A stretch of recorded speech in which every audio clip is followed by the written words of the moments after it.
I never ever once thought that my car would be stolen. But that's exactly what happened to Brian Calabrese. The car was stolen in under 4 minutes. A 2024 Nissan GTR valued at $150,000, snatched right from his Lancaster apartment's garage in the middle of the night.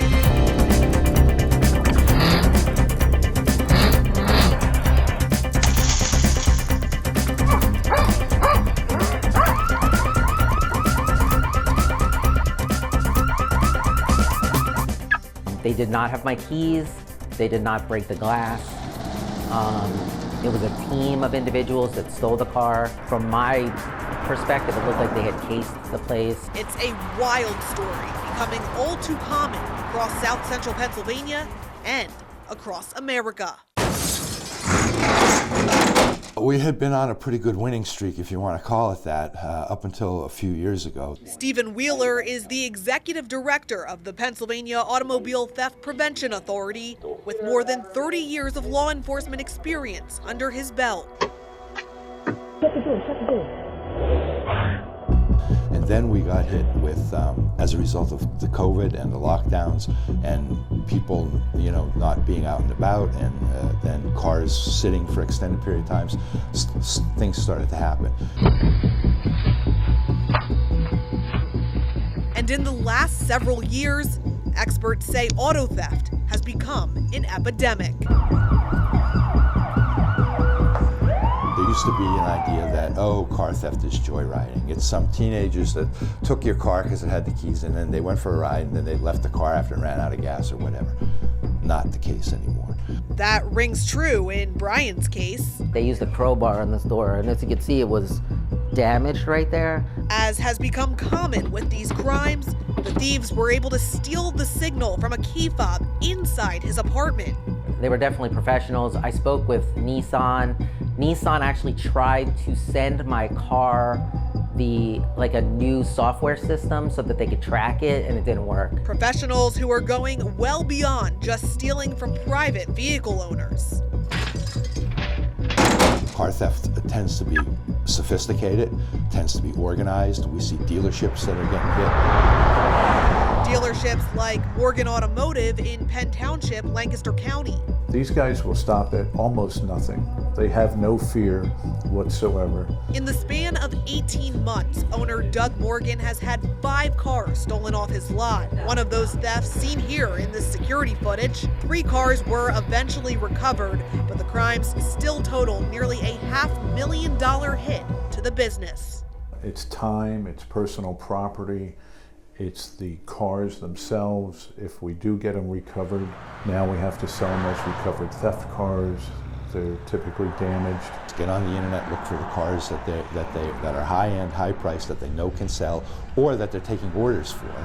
And then, there's one at this dealership, there's 2 at that dealership, there's one, and then come out at night and go to the dealership, steal the cars right off the lots. The National Insurance Crime Bureau says the U.S. is experiencing a surge in vehicle thefts, which started at the onset of the pandemic. Not only are more cars being stolen, but many cases are going unsolved. Fox 43 collected data which shows since 2019, city police departments in Harrisburg, York, Lancaster, and Lebanon all have clearance rates below 40% when it comes to car thefts, resulting in an arrest. According to the latest FBI statistics, these numbers are the same as or better than the national average solve rate for vehicle theft cases. Police tell us regardless, that number doesn't always tell the whole story. They are being charged, but there is something that you'd have to make the differences between that individual being in possession of a stolen vehicle and that individual being the person who stole the vehicle. Captain Gta Pkg Martin of the Harrisburg Bureau of Police explained some of the factors which go into the investigation. There are certainly vehicles that are known as fiend floats. People voluntarily give up their vehicles for whether it's drugs or cash or other sorts of means to allow other people to use those cars, and those people take the opportunity not to return those cars. It's a similar story in Lancaster. It's our job through these investigations to link those two separate pieces, the actual theft of the vehicle and the recovery. So that's why it makes it very difficult to track these incidents and actually give you a really solid clearance rate. And police say when it comes to these crimes, it can be a challenge to develop evidence. Staffing shortages are another obstacle. And an individual stolen car is important to you as the victim, and it's certainly important for the police, but with all the other things they have to do, it becomes an issue. How much time and energy can we do on this? It is not just one person, one officer, one detective. It usually takes all of the officers and detectives working together. It isn't easy because of the way that we are currently staffed and situated. You know, it takes a little bit more time and effort, and you got to make sure that you're looking into every avenue that you get when reporting a stolen vehicle. Meanwhile, what may be put on paper as just a property theft could be turning a victim's life upside down. You know, get up now, your car is gone. I can't take my child to school. I can't pick them up after school and take them to soccer. I can't go visit my mother in the hospital. I can't get the prescription drugs from my wife. I can't get all of those things that now affect the everyday stuff you take for granted in your life is because you came out and your car's gone. It really is kind of a rolling threat in terms of it starts with the stolen car and all of these other things can happen to affect your life. But there are bigger problems than just daily inconveniences. Nobody commits a crime with their own car. So if you're going to rob a bank, you're going to abduct a child, you're going to do a drive-by shooting, or you're going to do any of a variety of serious and often violent crimes, it starts with stealing a car somewhere.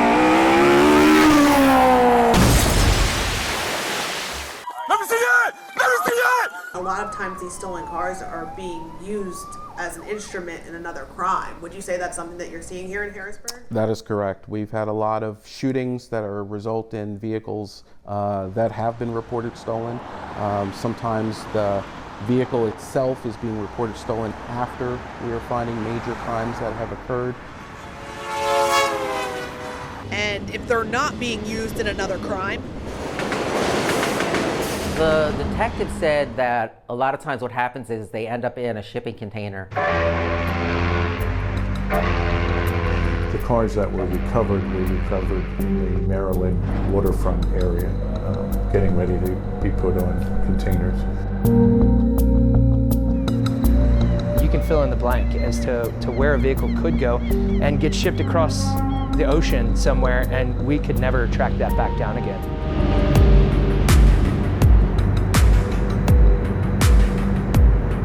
U.S. Customs and Border Protection inspection facility near the Port of Baltimore. Officers spend their days trying to prevent that from happening. We're kind of that last line of defense. From Baltimore, the target destination is West Africa, where a lucrative black market entices transnational criminals. Their main goal, just like any criminal organization, is money. How can they make money the easiest, fastest way? One of the ways they do that is they steal cars, they put them in containers, and they try to get them past us. You can see, well, I can see two vehicles. You got this one down here and that one up there. I'll be interested to see if the vehicles in the front are in better shape than these. I'm wondering if these are just concealing the nicer vehicles up front. Looks like some junk. This is that's the bottom of a lamp. It's not often you see 5 vehicles in one of these containers. Max we usually see is 4. Yeah, we'll have to get in there and see the cars up front to see if it's legit or not. And then you'll notice all the mattresses everywhere. There's stacks of them back here in the warehouse. When we get cars, you get mattresses. They use it for packing material to not damage the cars. And they'll also use it as concealment, trying to conceal the cars behind the mattresses. Their thought process is that they're creating too much work for you guys, thinking you guys aren't going to do the work. Exactly, and you'll see some of the containers over here where they're just packed. Now, these are just a couple of the vehicles taken out of those shipping containers, and through this last fiscal year, that's October of 2023, through this last August, the total value of stolen vehicles seized by just the Baltimore field office alone is $11.1 million. It's really an epidemic that's really destroying some of our neighborhoods and our cities and towns. CBP's area port director in Baltimore, Adam Rotman. This car is a fairly new Pathfinder. Hey Brock, do you know where this one was stolen out of? We don't know that one. Walks us through some of the sophisticated tricks. What they did is they took this pump here, they put it between the window, they pumped it up to push the window out a little bit so they could get in here and replace this VIN without breaking the window. Officers try to be one step ahead. So we got to be able to find these things, the missing VINs on the car. Every vehicle has hidden VINs, and only law enforcement and the manufacturers know where those hidden VINs are. So you can try to go around and replace all the VINs you want, you're not going to find the hidden ones. U.S. Customs and Border Protection, like most other law enforcement, is strapped for resources. We see hundreds of thousands of containers a year, right? We have to make those determinations of which ones that we think those vehicles might be in. So it's resource heavy, and then just so much of it's coming in that it's hard to balance those two things. That's why the federal agency works hand in hand with local and state police, with the goal of determining which vehicles are stolen and ultimately returning them to their owners. As soon as you know your car is stolen, you have to get it in the system, meaning the computer database, right? So call your local police department, they can get it into the computer database. Because someone could steal a car in York, Pennsylvania, and get it in a container and over here to the Port of Baltimore within days. From the ports back to the roads, the growing problem of vehicle theft is impacting all of us. Obviously, the more cars that are stolen, the more claims there are, the more the insurance company has to pay out, the more that has an effect on what their rates are going to be. The question becomes, how do we stop it? Or can we? If they want your car, they're going to get your car. We're just trying to make it more difficult, make the response quicker, and hopefully they move to a different area to steal cars. That's the best I can say. As technology continues to progress, experts say it's a rat race. Anything I can invent, in a short period of time, somebody figures a way to override that. And then I've got to figure a way to fix that, and then they figure a way. So it's a constant battle, I think, with the manufacturers keeping up with the technology, and then what does that cost them to do that? The criminals aren't slowing down, so it's important to be aware. If you own a car, you're a potential target.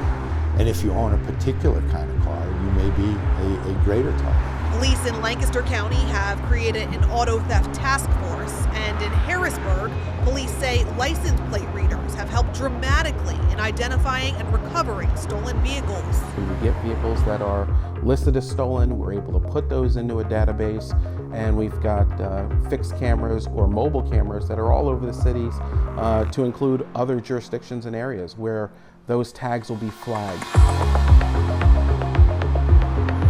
But there is plenty more work to be done by law enforcement. With anything else, where there's a will, there's a way. And when somebody has that knowledge and is able to try to get that one step up, and that's what their intent is, we just have to make sure that we're doing what we can to keep up. By manufacturers. I think there has to be some way maybe to improve on the remote, or in some way blocking the signal that goes from the car to the remote maybe. How do we secure the vehicle that it can't be stolen without making the vehicle more expensive, that it can't be purchased? And by vehicle owners.